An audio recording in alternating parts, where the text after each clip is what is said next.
Mathioli Charanam, Nandalala, everybody. Today the topic is we're going to go over all these various devotees' lives and see that one thing is so common in all of them.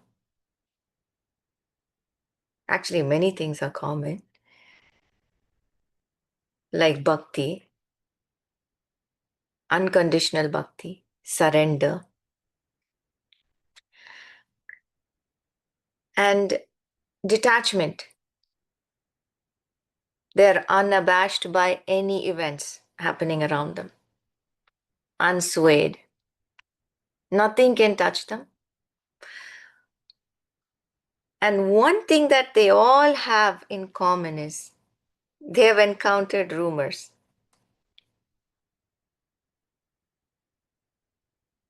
It's like a part and parcel of a devotee. Rumors and accusations. It's not easy to be a devotee, especially a surrendered one. Definitely not easy. You will have to go through trials and tribulations. Many. But the spiritual path is such that when we say spiritual path, that means what?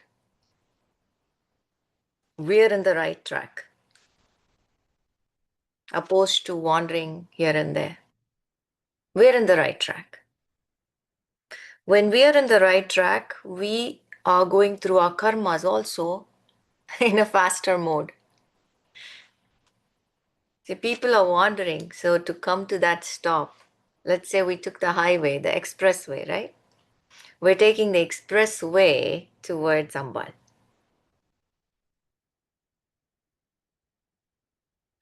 So the same spot in the expressway, let's say when we go from one temple to another in India, right? We go to Ananda Bhavan to have a snack or eat something, stop by. And another person takes another route. To get to Ananda Bhavan, he may take a little longer than us who took the expressway. Just giving an example. So we hit the Ananda Bhavan before them. And like that, many bhavans before them. So let's say these bhavans, the eatery places are our karmas, right? We get to the karmas before them.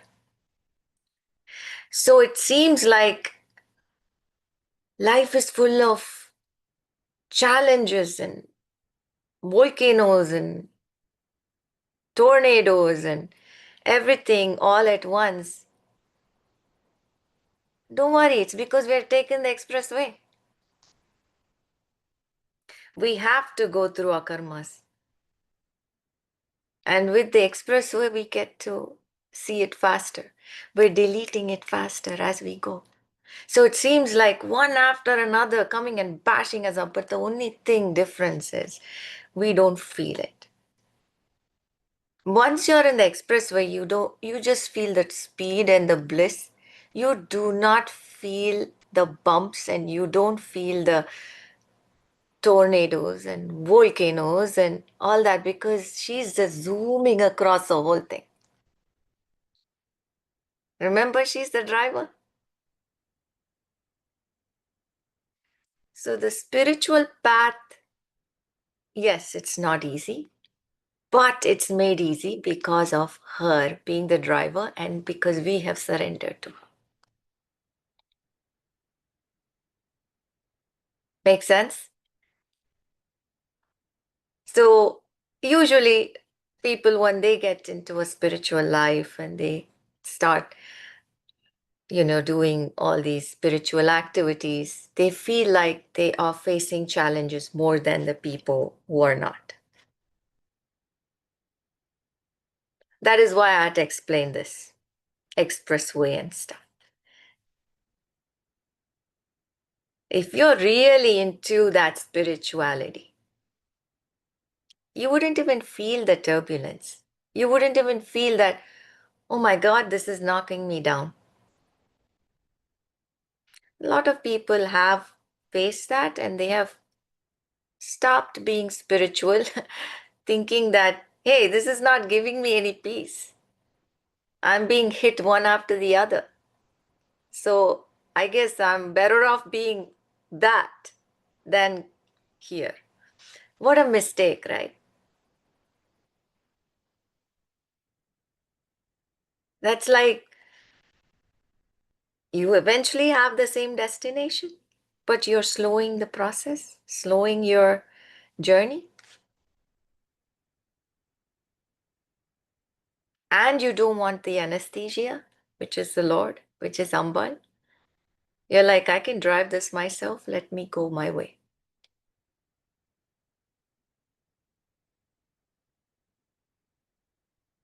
Expressway is in trend now. Everywhere the expressway is being built, even in India, where you can beat traffic and go faster anywhere.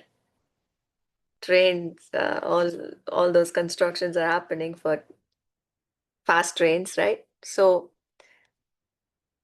why not we introduce that to our life journey too? Why only to get to one shop to another or one market to another or one place to another on this earth? Why not do that for our journey, our soul journey? Take the expressway, the spiritual path. There is no fear, there is no anger, there's no envy, there is no all the negativities dissolved. But that mindfulness has to come, right? Because I've taken this path, I will be hit by tornadoes and earthquakes and volcanoes and but I have no fear because she's there.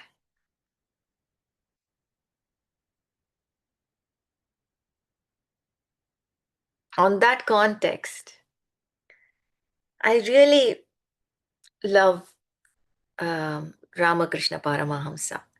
One thing I love about him is his fascination for goddess Kali. The Kali that we all thought was scary, intimidating.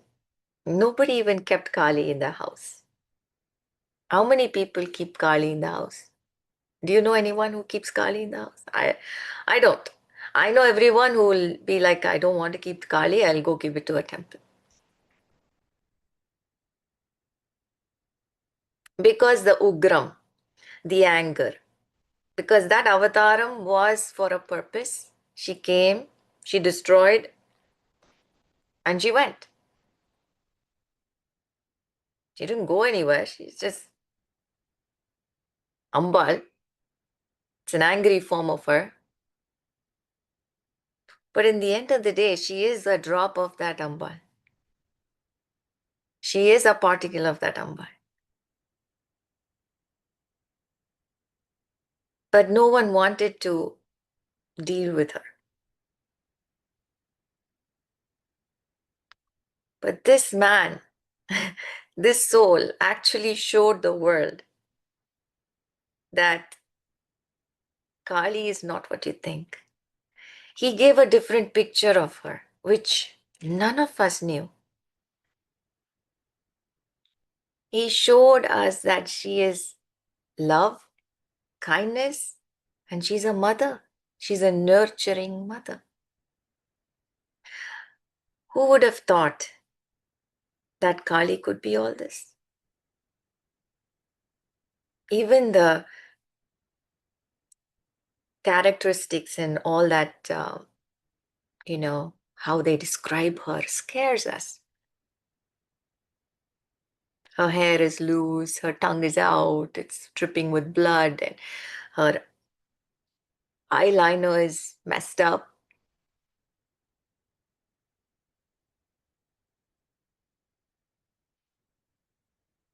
She's wearing skulls.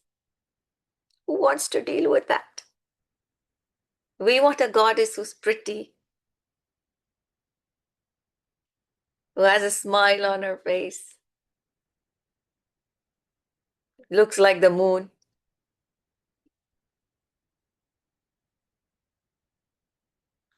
No one wanted to deal with Kali. Durga was okay. Durga was beautiful. So they were okay. But Kali never came in the beauty line. When it came to beauty, Kali was never mentioned.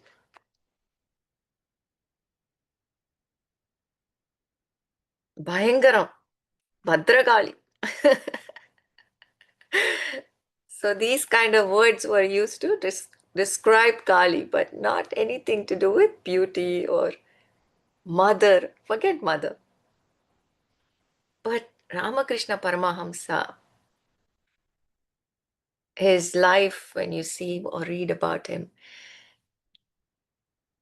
in one of the point in his life, he had to, take up the priest job. His brother was a priest in the temple, so he had to take up that job. And that was the Kali temple. That was his first introduction to Kali, and he was mesmerized by her beauty. And I see this man who we are scared of, he's mesmerized by her. He was mesmerized by her beauty, and there were many days he wanted to see her. He wanted to see her in person. And when he saw his brother give Naivedyam, he asked his brother, "How do you know she comes and eats it?" He says, "Yeah, they all eat it." And he said, I want to see her. So he took it as his ultimate goal to see her. She has to show up. So he would cry, he would, like a small baby does all the tantrums when the mother is gone. That's how he did. He was rolling on the floor and crying. And yeah, while this was happening, what do you think the general public would do? They're not going to keep quiet. They're going to start rumors. They're going to talk about him. They're going to start talking about him. They're going to say, this guy's gone mad. He's gone crazy. He needs a psychiatrist.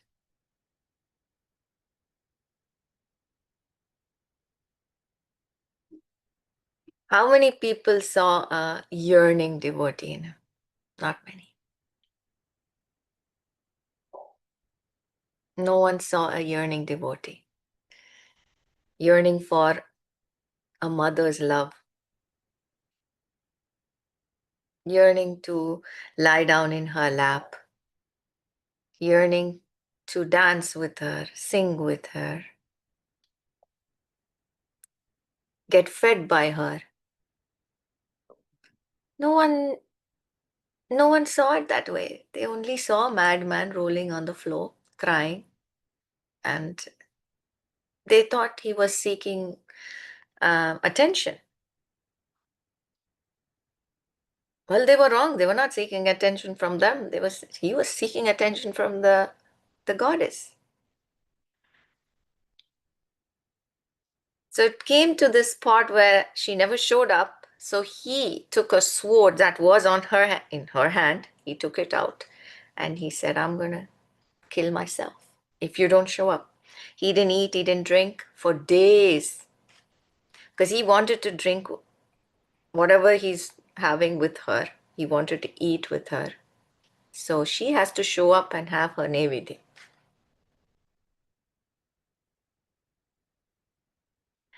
So he took the sword and he was going to kill her when she showed up. When she showed up, that beautiful, he explains that as this beautiful glow, so bright. The same figure that everyone was scared of. He saw only beauty in it. He saw love. He saw a mother. And he called out, Amma, oh mother, you're here, with tears rolling down his cheek. For a passerby, it would just look like he's standing there and talking to nobody, because this vision is not meant for others, only for him. Why? Because he did the penance. He called, he yearned, he seeked. So he got.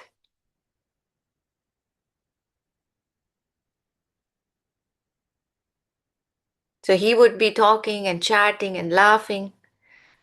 So for a passerby, it is, though, பைத்தியம் பிடிச்சிருக்கு.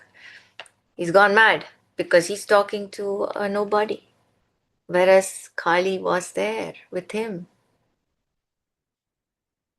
conversing with him, dancing with him. He would dance with her.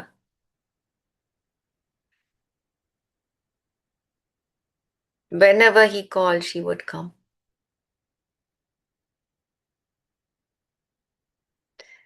This is a man who showed the world that Kali is not just for coming and destroying demons. She was more than that.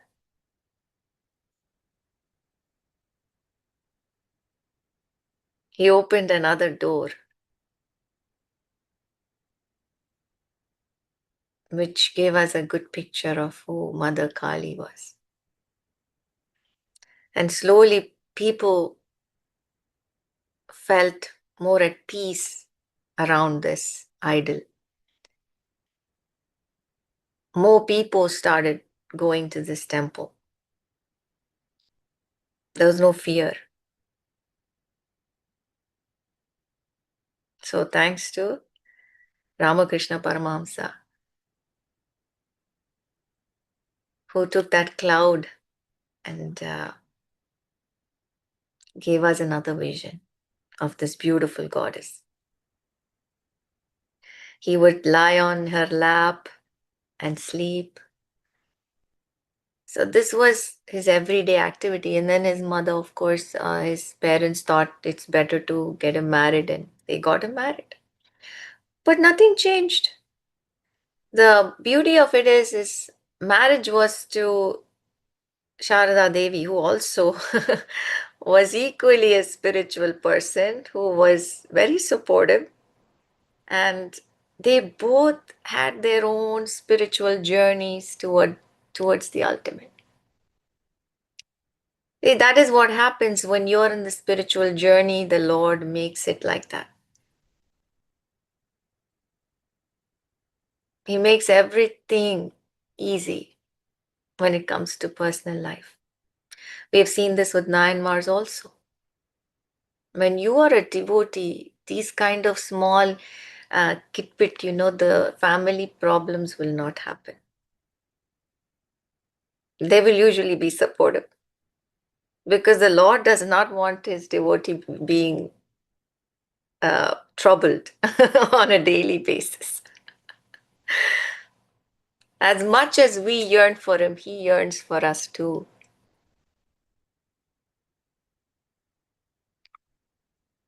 So, see, this was settled for him, and he had a good wife who understood his journey, and she also was equally in the same journey. So, she's also equally famous, right?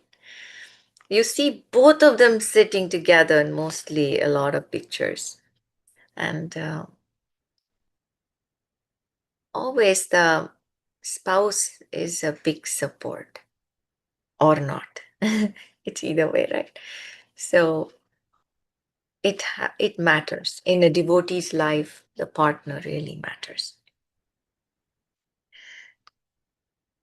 So this relationship with Goddess Kali was very unique, and a lot of people became his devotee, and he became famous because of the rumors also. Sometimes rumors does good.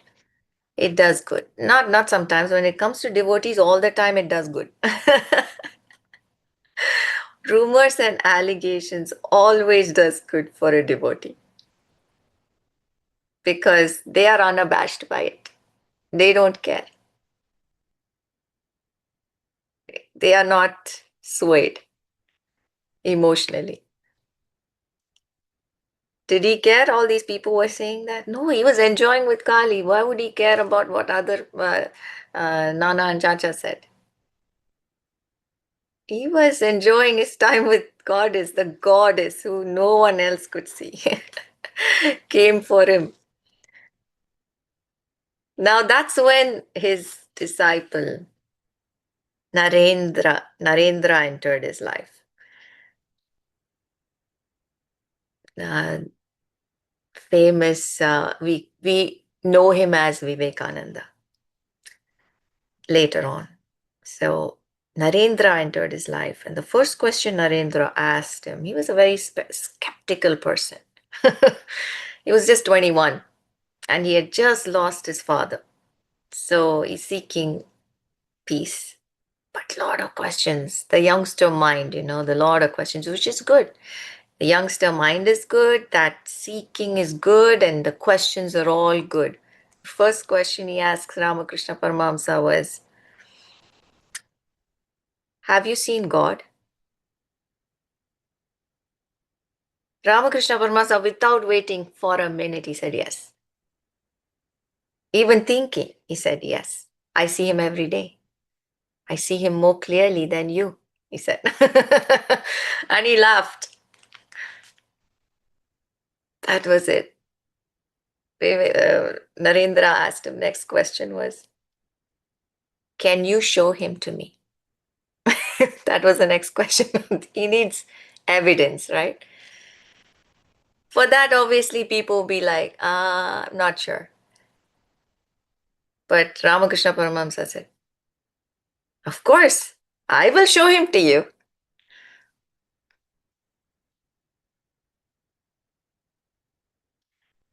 What he meant was, if I can see him, you can see him too. But there is a big but over there, okay? There is a big one. It's like we go to a dance teacher and we say,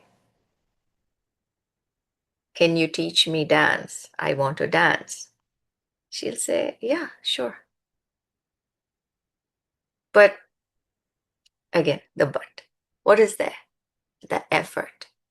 There is so much effort. Can you just dance in a day? No. To give an arangetram, it takes years. Years of practice. Ask a person how much they practice to give an arangetram. Hours and hours and hours of practice every day, not just once a week. This is just an arangetram. I'm sorry I said that, but here we're talking about seeing God. No comparison. So you can imagine how many hours of penance you need to achieve that. He gave the right answer. Can you show him? Yes, I can. But the eligibility, we have to work hard for it. We have to get ourselves there. How do we get a PhD? Can I get a PhD? Yes, of course you can. How much hard work goes into that? Nothing comes easy. Nothing.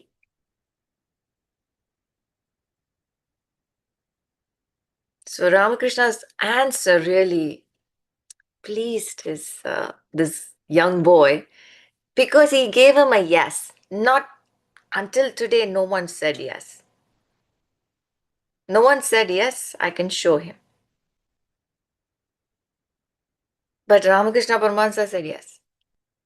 That pleased him. It's like, okay, then you're my guru. Ramakrishna said. But the beautiful thing is when Ramakrishna Paramahamsa saw Narendra for the first time, he said, where were you all this time? I was waiting for you. So that is the bond between a guru and a shishya. Beautiful. So from then on, we know this journey of Narendra, who became Vivekananda, the biggest, the most strongest, closest disciple of Ramakrishna Paramahamsa, who took his teachings far and wide, spread it so far and wide, even went to the US, and he he gave a speech in Chicago and many places, it's and he always wore his Indian attire, dhoti, and the Modi jacket that we call it now. That's something similar he used to wear then. It's not Modi jacket, probably Vivekananda jacket. But he he was so proud of our culture and traditions, where he took it to overseas, and he spoke about um, our Sanatana Dharma in so many various stages. Uh, and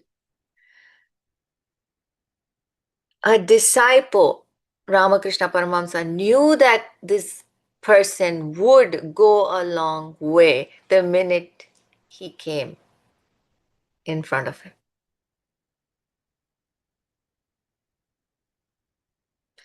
A guru shishya relationship is beyond words. It's like it's planned eons ago. It just doesn't happen like that by chance. So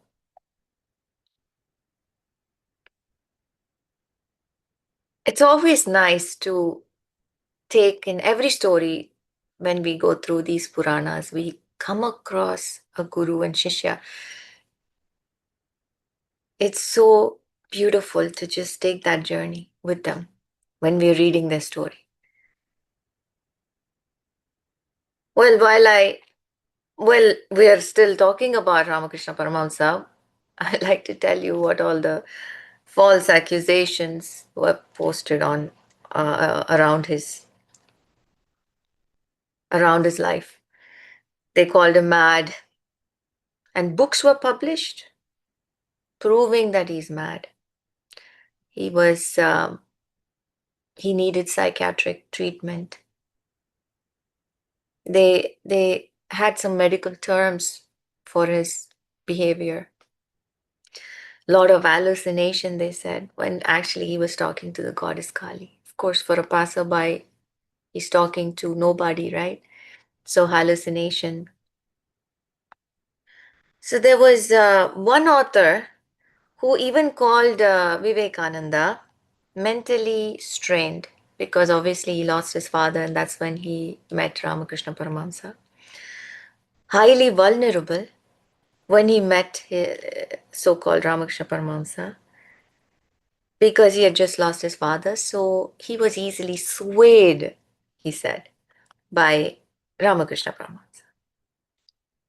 Now, when we look back at all this, we laugh, right? Because the journey Vivekananda took, none of us can imagine. The journey Ramakrishna Paramahamsa took, none of us can imagine. According to me, Vivekananda, when he entered that juncture of his life with the spiritual guru, was the most beautiful, and he was such a lucky lad. 21-year-old is such a beautiful age to start spiritual life, where you're really like a sponge, ready to absorb everything, and you're absorbing the right things. When you have a guru, you are the sponge absorbing the right things. And that age was so perfect. No wasting any time, exploring life and getting lost and getting wandering here and there, and then coming back to the highway. This is like straight to the highway at 21.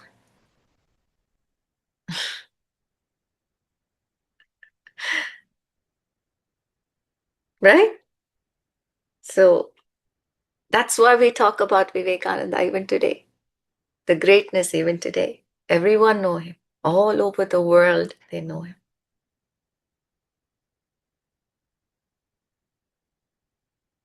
And who cares about someone who wrote about him like this? Does anyone go and read that? No. But I wanted you all to know. For every devotee, there is something written against them. For everybody. Nobody escapes it. Nobody. Doesn't mean that journey can be stopped or they will stop with that journey. A devotee's journey is fixed. Destination is fixed. Path is fixed. Because he or she is holding that Lord so tight where she cannot get lost or he cannot get lost unless he or she takes his hand off of the Lord's grasp and walks away. Which we have not seen in history happening, right? A devotee is a devotee. They wouldn't make it to history. All of them we have read have gone through trials that we cannot even imagine. And they've still stuck onto that faith. So no critiques, no rumors, no false accusations could stop this guru and shishya in their path, and they went to the finish line and they achieved what they wanted.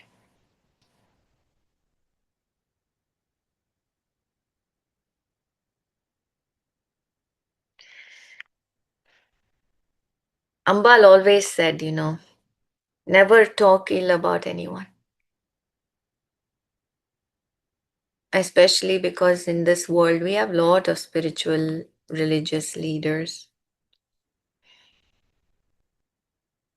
We probably don't know their journey, but we do see a lot of people being helped by them. So she always said, they're helping.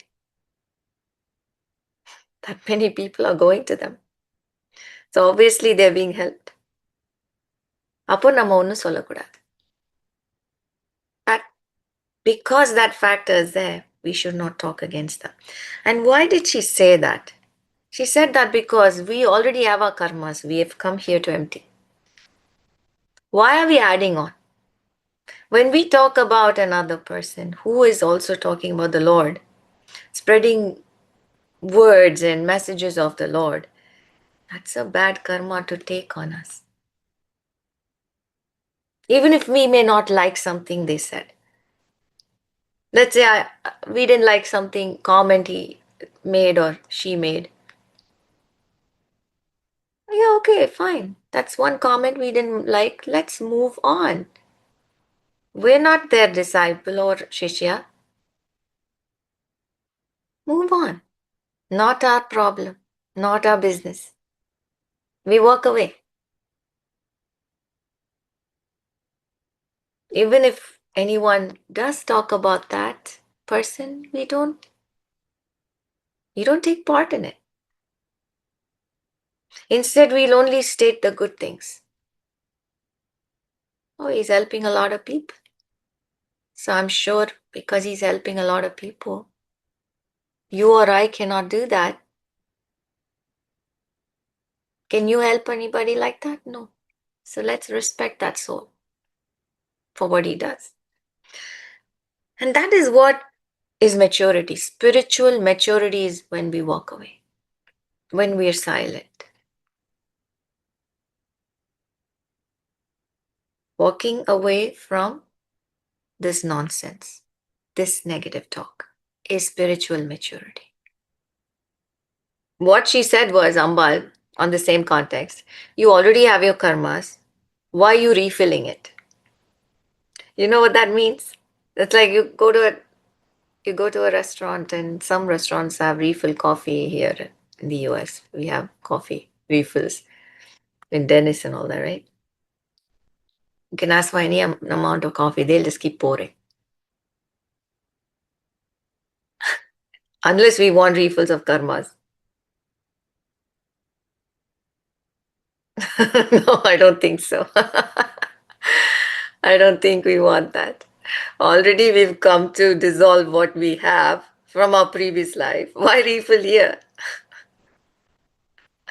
It's not that yummy like mango lassi or something, right? To ask for more. Can I have some more?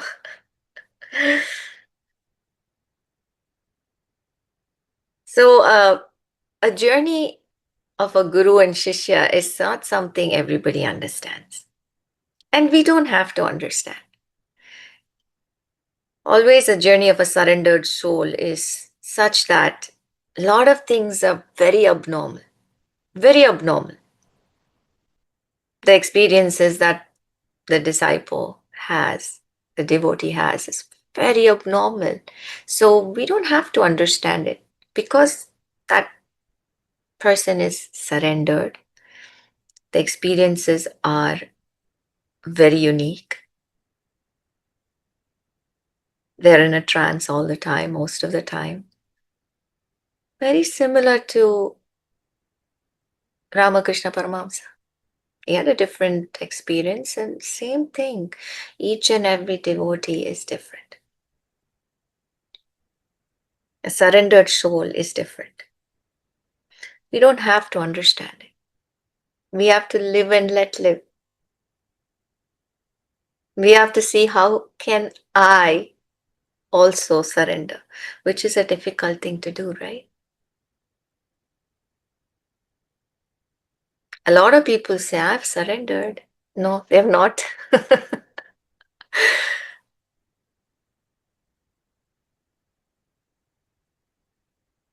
They always think bhakti is surrendered. Bhakti is different. Bhakti is your love for God. You talk about Him, you do your sloka sessions every day, you light the lamp. Surrendered is a different platform where you don't have to say any slokas, you don't have to light the lamp, everything is here.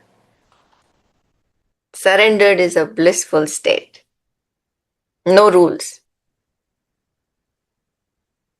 This happiness with the Lord, always spending time with her. It's a blissful state. No questioning, no problems, nothing moves or nothing stirs. Anyone can say anything. No one can snatch that happiness that is here.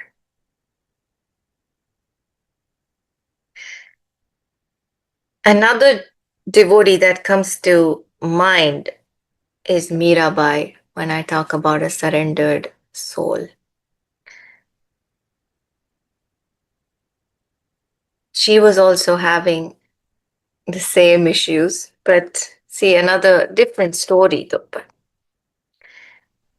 deep bhakti and love for Lord Krishna since she was young. Her mother, she asked her mother, who is Lord Krishna? And she says, her mother had said that, yeah, you can treat him like your husband.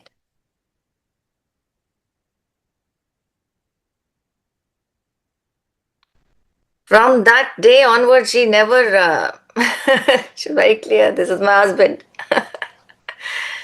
She sang to him, she would eat with him, she would dance with him, she would sing with him. See similarities between Ramakrishna Paramahamsa and Mirabai. They both had a different deity, but it's the same blissful state they were in. And then, of course, she got married to she was a princess, very well to do family princess. So she was married to a prince. And there, when she went to her in-laws' place, they had a deity who they um, worshipped. But she was very clear, for me, it's Lord Krishna. And she took this idol with her, of course. And she set it up in her room. She had an altar for him there. But the in laws didn't like it. So, again, the same false allegations, rumors. Because she would be singing all night and all that, her husband would be off for some war or something. She would be singing all night to Lord Krishna. And when the husband comes back, the sister in law used to tell the husband, that is the husband's sister, would say, "Oh, your wife had many men in her room. She was busy all night."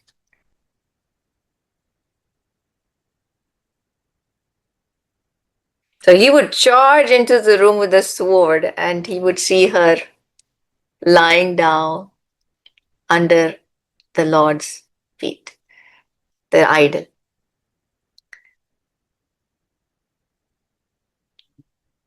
And then he slowly understood. But these rumors were family members or something, obviously you can definitely brainwash. Family members can influence in a good and bad way. So, and the own mother and the own sister or sister in saying something, he had no other option but to believe many other things. So the worst of it was they had a war with the Mughal king. Akbar was the king then at that time. And he came back from the war.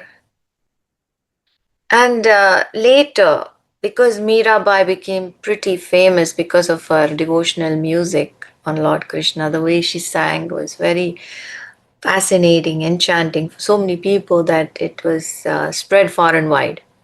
Her beauty, her bhakti spread far and wide. Akbar got to know about her. So what happened was the Mughal king Akbar wanted to see her. Now he can come as Akbar, he will be attacked. So he came as a different like a beggar, with his with a blanket around his head. No one can recognize him. So he came with his assistant just to see her and hear her sing. And he was so pleased that he put his most expensive pearl necklace and other jewelry there on her plate. That is what gave it away. People knew the Mughal king had visited. And that came, that news went to her husband, and that was it. That was like the tipping zone. He said, "You go, just jump into the river and die." So Mirabai had no other option because she was kicked out of the house. She went to the river. She did jump in. And guess what? Inside the river, Lord Krishna is there. He's like smiling and telling her, "What are you doing here? Go to Vrindavan.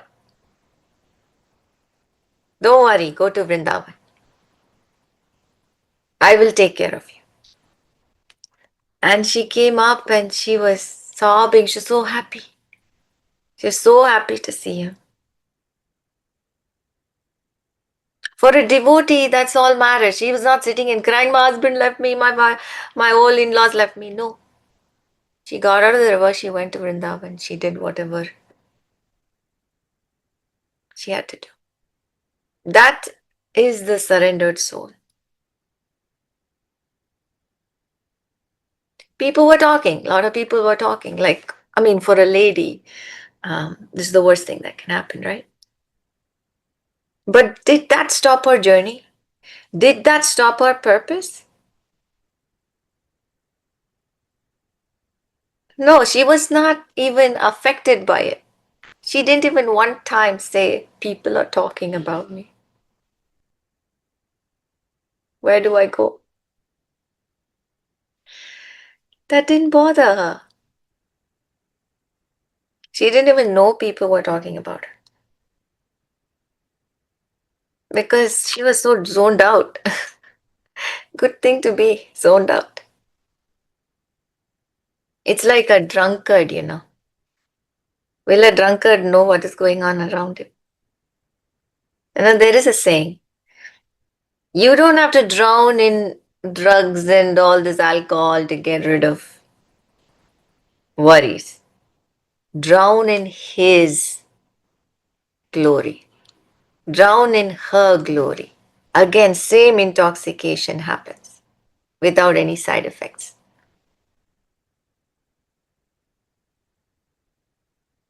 Same intoxication. Nothing, you'll know the world around you is just shut off. That's the beauty of bhakti. That's the beauty of surrender that Mirabai had. And she went to Vrindavan, and that is where, after the certain period of time, she just went inside the Lord's Sannidhi and blended in with him. He took her. It's like enough already. You've had enough there. Come.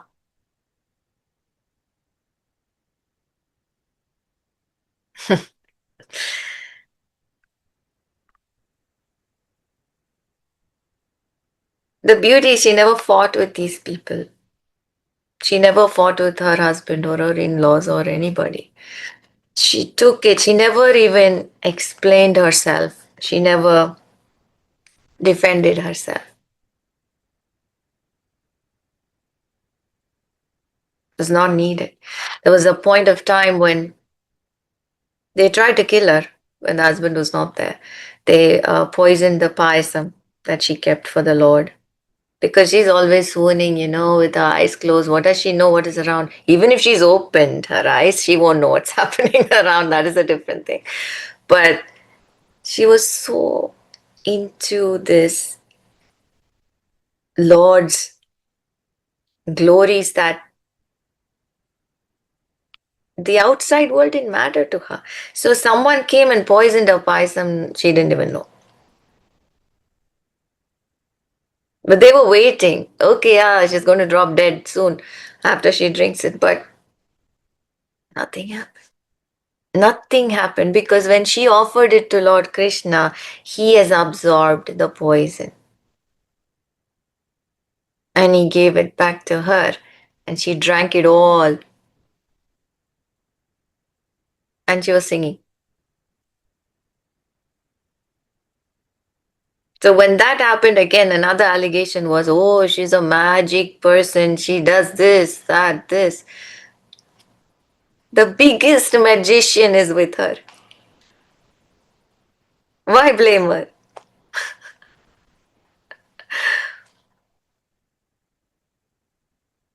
The Lord Krishna is mischievous, biggest magician. He can do anything, right? So poor Mirabai. Same thing they did with the flowers, basket full of flowers. She comes and she picks flowers. In that basket, they put a very poisonous snake. So they thought when she went to, you know, when she went to take or pick flowers from the basket, it's going to bite her and she's going to die. Nice king cobra was put there. They didn't know the all the king of cobras are in the Lord's hands.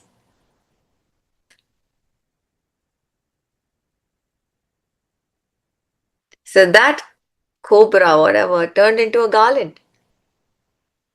And she's nicely taking it and putting it, offering it to the Lord. So they were like, where is the cobra? There was no garland there. What happened to the cobra? So these kind of it's beautiful when you read about these devotees. It gives you ultimate joy because that's what talks about the level of devotion and the level of the Lord's devotion towards the bhakta, the Lord's love towards his devotees, where every second he has an eye on the devotee. You must be thinking, yes, this whole universe to take care of, and he's here with Mirabai 24/7. Yes, that is his job. He loves to spend time with his surrendered souls. So 24/7, protecting her like a shield. The plots that she does not know, she doesn't have to keep watch. Oh, I have to be very careful. If they can come and poison my paisam or give me, I let me check every detail before I take it out. You don't have to do that. She never did it. When you're surrendered, you don't have to watch your back because your back is totally supported. They are there behind.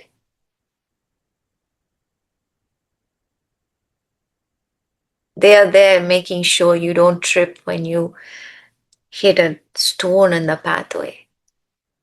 They're there to hold you.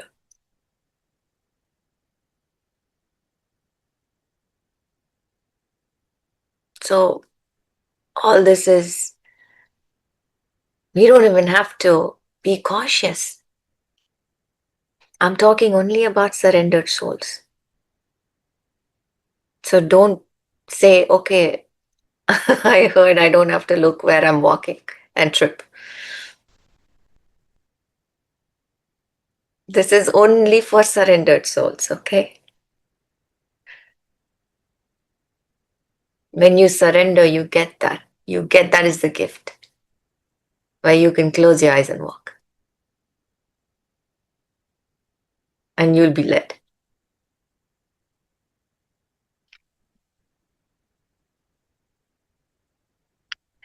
I really enjoyed talking about this today. These two devotees, because these two are very close to my heart. Mirabai and Ramakrishna Paramahamsa, one being because he showed who Kali was. That was the main reason why I like Ramakrishna Paramahamsa. He showed Ambal, the most ferocious form of Ambal in the most other 180 degrees side of her, which no books have described her like that. No books before this has described her. Of course, in the Puranas, there is one story where I have spoken about it, where she comes and saves the little boy. It's like a shocker for everybody. Of all the people, Kali comes to save this little boy. It's amazing. So that is one reason why I like Ramakrishna Paramahansa. Thank you. Mathioli Charanam, Jai Nandalala.